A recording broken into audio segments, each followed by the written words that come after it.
Всем огромный привет! Итак, мы продолжаем серию уроков «Просто барабаны». И первым делом я хочу вам посоветовать сделать следующее. Все-таки сесть за ударную установку, за хорошую профессиональную кухню, так сказать, и, взяв палочки, поиграть по всем инструментам, которые вы там увидите. По всем тарелкам, по всем барабанам или что там еще будет.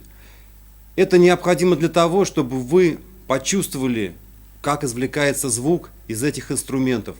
Запомнили эти ощущения. И так подчеркиваю, все-таки сделайте это. Обязательно сядьте за барабаны.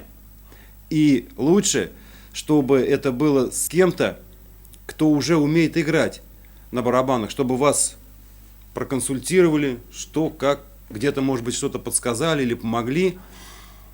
В общем, в любом случае, вам нужно хорошенько пощупать, так сказать, ударную установку. Ну а сейчас мы попытаемся сделать это же самое с вами на сегодняшнем видеоуроке. Благодаря тому, что сегодня мы выступаем с группой «Большие люди» на сцене, где есть хорошая ударная установка. И я вам покажу примерно то, что вы должны будете сделать.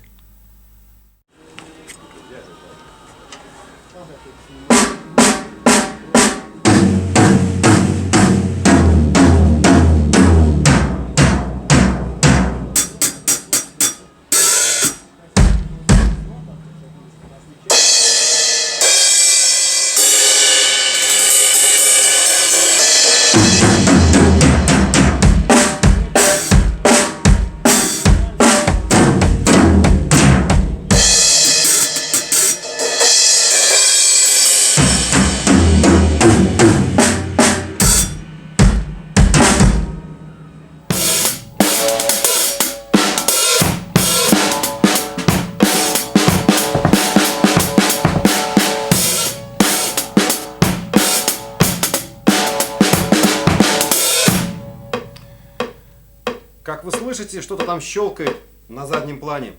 Это электронный метроном. Должен об этом сказать обязательно.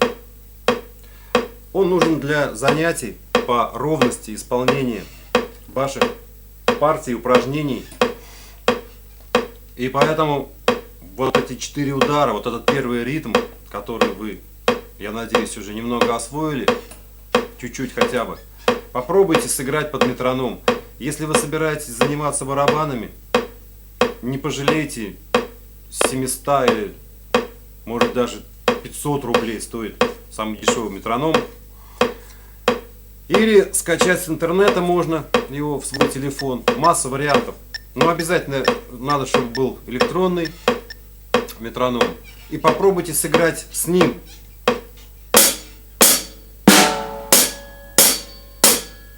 И бочка. Подсоединяем бочку.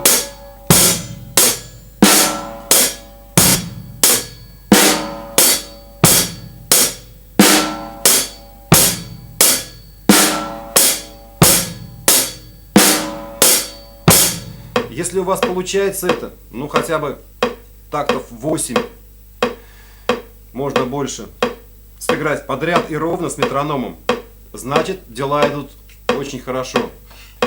Темп можно увеличить.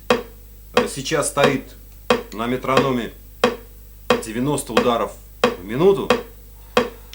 Вы можете прибавить быстрее его, если чувствуете какую-то уверенность. Можете даже взять вот этот темп 90 и сыграть в 2 раза быстрее. Раз, два, три, четыре, раз, два, три, четыре.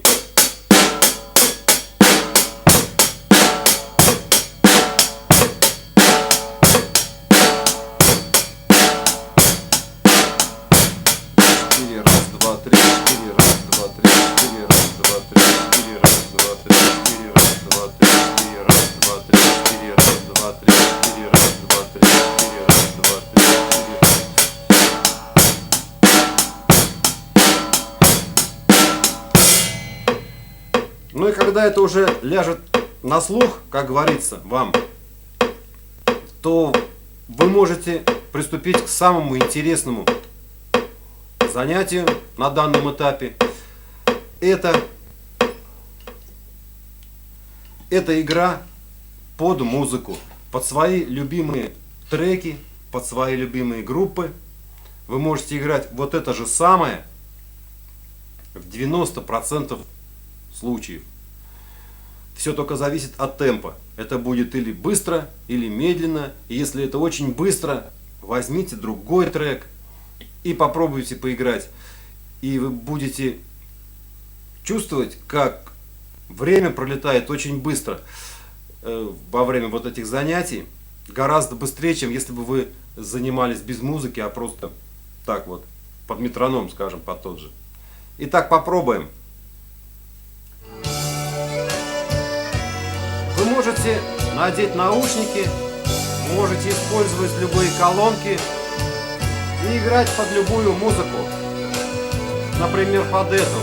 Раз, два, три, четыре, раз, два, три, четыре, раз, два, три, четыре, два, три, четыре.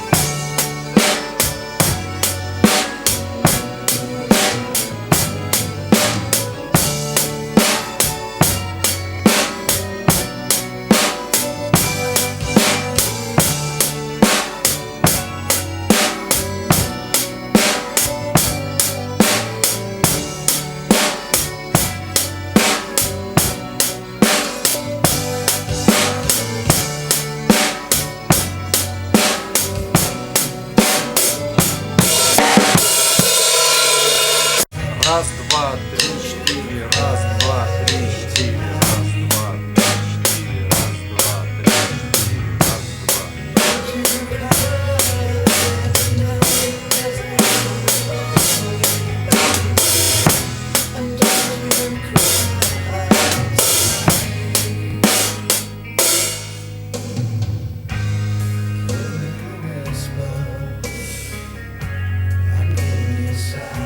Ну и так далее, под вашу любимую музыку, под ваши любимые треки вы можете играть вот этот самый рисунок.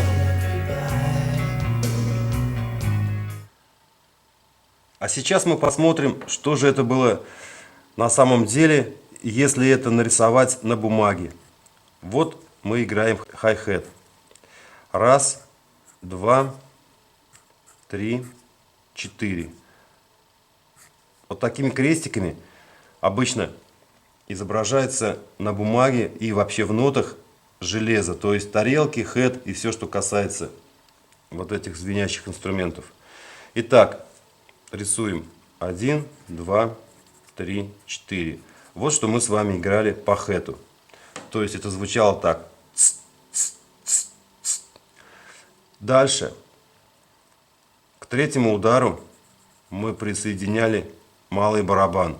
Он пишется вот здесь. И все барабаны пишутся вот такими вот точечками. Дальше к первому удару мы подставляли бочку. Вот она бочка. Рисуется вот здесь на нотном стане. Все очень просто. Итак, вот наш с вами ритм. 4 четверти. Вот они здесь перед вами. Звучит он примерно так.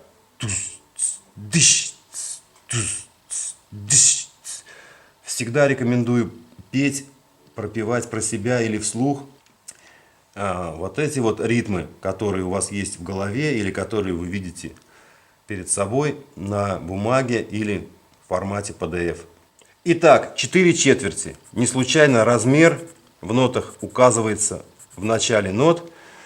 Вот так вот, 4 четверти. Вот они 4 четверти. Это такт. Один такт, состоящий из 4 четвертей. На самом деле предельно просто все выглядит то, что мы с вами играли на ударной установке. Вот такие простые ноты очень полезны тем, что мы не только слышим то, что играем, но еще и видим. И здесь включается зрительная память. Тем более, что мы всегда можем вспомнить, посмотрев в эту подсказку на бумаге, какой-то ритмический рисунок, какой-то грув, нами же и записанный. Возможно, кто-то еще вам может записать какие-то другие рисунки. И вот теперь вы знаете, что такое четвертные ноты. и как они звучат на ударной установке. И если ноты пишутся друг под другом, то они исполняются одновременно. И еще немного полезной информации. Вот такой значок обозначает, что исполняется предыдущий такт. То есть, если мы нарисуем еще несколько таких вот слепых, как они называются, тактов, это будет значить, что этот такт повторяется. Такой же такт. Ну и напоследок еще один знак сокращенного письма – это реприза. Конечно, в формате PDF это будет выглядеть немножко иначе, печатными нотами, но рисуется примерно так. Зачем нужна реприза? Реприза нужна для того, чтобы не писать лишний раз одинаковые ноты. То же самое, знак сокращенного письма. В результате, поставив начальную и конечную репризу, мы должны будем сыграть весь этот отрезок 2 раза. Опять. Раз, два, три, четыре. Раз, два, три, четыре. И вот в этом плане можно рисовать вам самим те рисунки, которые пришли вам в голову, или те рисунки, которые кто-то вам напел, или те рисунки, которые вы сняли с аудиотреков. Вот и все ноты в общих чертах. Ничего сложного здесь нет.